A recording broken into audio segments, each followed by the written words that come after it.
This is part 3 of my conversation with Rhea Zakich. All right, so this is another deck 2 card. It says, what comes to your mind when you think about your childhood? A lot of the questions in the game are about childhood, or at Mhm. least they spark that. I was a child that had trouble learning. Mm. I was also the only girl. I had two brothers. Oh. Um, and we lived at the end of a dirt road, and there were no other girls. So I didn't grow up with any girls. I Mm. didn't know how girls were different than boys. Mhm. Didn't know that they had parties. I never had a party. Mm. In fact, at my first birthday party when I was 65. Wow.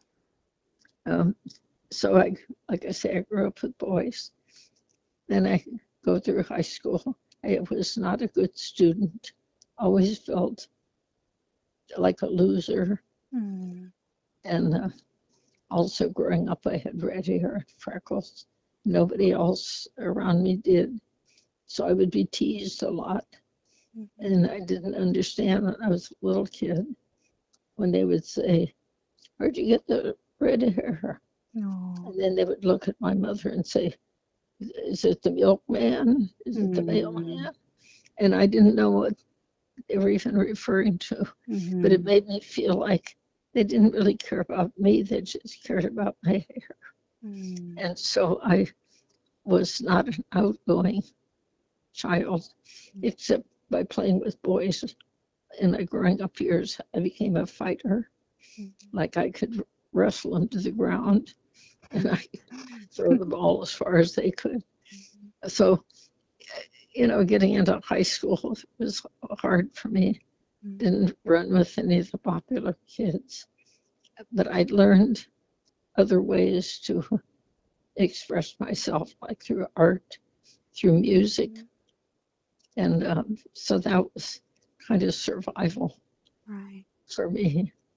But so I wouldn't say it was a bad childhood. It Mhm. was just different.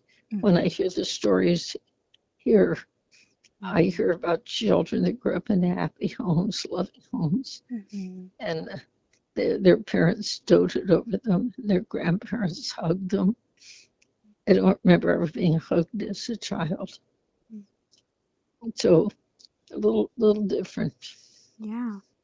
Yeah, well you grew up to be really spectacular, so that's awesome. Yeah, I think God brought the right people into Mhm. my life Yeah. at, at a time when I was questioning something about myself. Uh, Mhm. somebody would appear in my life that would affirm something in me that gave me a spark. Mhm. Oh, wow. So I'm actually glad for my childhood Mhm. because now that I lived through it, it taught me so much Mhm. about the value of friendship Right. and respect and Mhm. being open and honest about feelings. Nobody nobody talked about feelings when I was growing up. It was the end of the Great Depression Mhm. when if you lived through that, the adults were just bound to they had to work Mhm. and work and work, and the mothers always were stay at home taking care of the house and the children. But feelings had nothing to do with getting through life at that time. So Mhm. what, by the time I was 20, I think I only knew four feeling words was mad, glad, sad, and mad.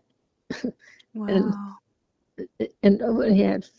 And so actually the Ungame has been credited to as starting a revolution of Mhm. talking, like with teachers and Mhm. therapists about feelings, Yeah.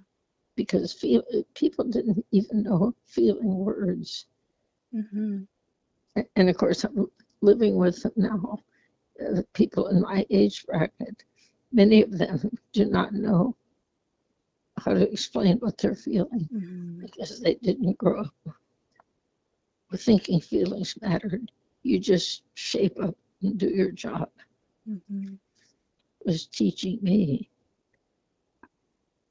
rather than me thinking I was smart enough to put something together that Yeah. would change anybody.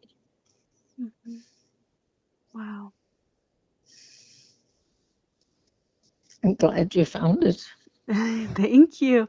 Thank you. I'm so glad yeah, I'm so glad I found you and I'm so glad I got the chance to talk to you. You know, a lot of people find it in closets. I got a call one night, late at night, by a young man, 22, who was in a fraternity house in Illinois. Aw. He said that he and his buddies had been aware of how much time they were spending on their phones. Mhm. And one of them in the fraternity house was cleaning out a closet, and they found this old Ungame, Wow. and they didn't know what it was. No one had a clue. But they said, let's lay down our phones and let's play it. Mhm. Well, they played for 3 hours. Aw. He said it became like a slumber party with guys and gals. And we talked for an hour on the phone late at night. And a couple of weeks later, I called him and challenged him to have his group write questions that people in college age, what questions do they have? Right. What do they want to talk about? And so we have a pocket version of the Ungame called 20 somethings. Wow. We got away from the word college because not everybody goes to college, but it Mhm. reflects the thinking of people in their 20s and 30s. That is so cool. I'm gonna have to get that. I'm 24, so I'm right in Okay. that age range. I'm gonna have to order that one too. That's so Yes. cool. Have you checked on Amazon? I haven't. No, I got my copy from like a board game dealer Oh, eBay kind of thing. So I'll I definitely see. check that out. Yeah, Yeah. Okay. for the pocket version. So Oh. they don't have game boards. Uh, when computers were invented, or when they started being sold to the public, I Mhm. should say, game boards sales dropped way down. Not Mm. just Ungame, uh, Monopoly, Parcheesi, all of those, Mhm. because people were so fascinated with computers and Mhm. then computer games. And so during that time, the company was about to go out of business. And that they said, well, people aren't playing board games anymore. And I said, well, let's package it so you don't need the game board. And so we made Right. 8 pocket versions. We have families and teens, kids, and couples, all ages, a Christian version, and a senior version. Wow. And so that kind of kept the game idea alive during a season where people weren't buying game boards. Yeah. But Yeah. it's interesting, the last year, game board sales have started to go up again. Uh, Wow. all, all the kind of strategy games and competitive games. So Mhm. apparently people are feeling a need to sit down and have a joint experience with other Mhm. people. Yeah. I'm really excited because my church is doing a ladies' retreat in a couple weeks, and I'm gonna bring the Ungame. All right, all So right. I'll have to send you some pictures of that. That'll be a lot of fun. I would love that. Yes. Do you know I've led 500 retreats Wow. in 50, 500 in, retreats. in 50 years. Wow. I became a part of a international organization called Campus Farthest Out. They Mm. offered week-long camps. They now call them retreats, but 50 years ago they called them camps. Mhm. Week-long for any denomination of people who wanted to spend a week going farther out with Jesus. So it was called Campus Farthest Out. And they were, like I say, they were 7 days long. And I would go to 2 or 3 a year. Started out as a family thing with my husband and kids because they are family camps. And after a few years, I was asked to be a speaker. So I've been in 30 of these states and in Australia, in 10 cities, leading these week-long retreats. And plus women's retreats and family retreats here in this country that weren't connected with that organization. But it's one of my favorite things to do is get people in a place where they're not watching their clocks and not staring at the computers or their phones, but actually having common experiences. Yeah. Retreats are wonderful. Yes, they are. They are. I'm very excited. To play with their children and grandchildren. True. Because kids nowadays don't think to ask their grandmas and grandpas questions. But what I notice is that so many people here think back and say, I wish I would have asked my mother more questions. I wish I would have asked my grandparents questions.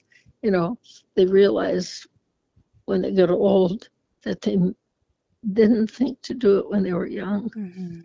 But if grandparents had a pocket Ungame in their pocket, they could learn so much about their grandchildren. Oh my goodness. Because kids love the attention. And I've tested it with so many different ages and stations of people, but I remember certain ones where I noticed a dramatic change. One was this family in Southern California, very wealthy family. Their children had every imaginable gadget and toy. And you could see it in their playground or their yard. And at times I visited their house. Well, they wanted to play the Ungame. So I delivered one to them. And they said, well, play it with us. So I'm in this house just filled with toys and things for their kids.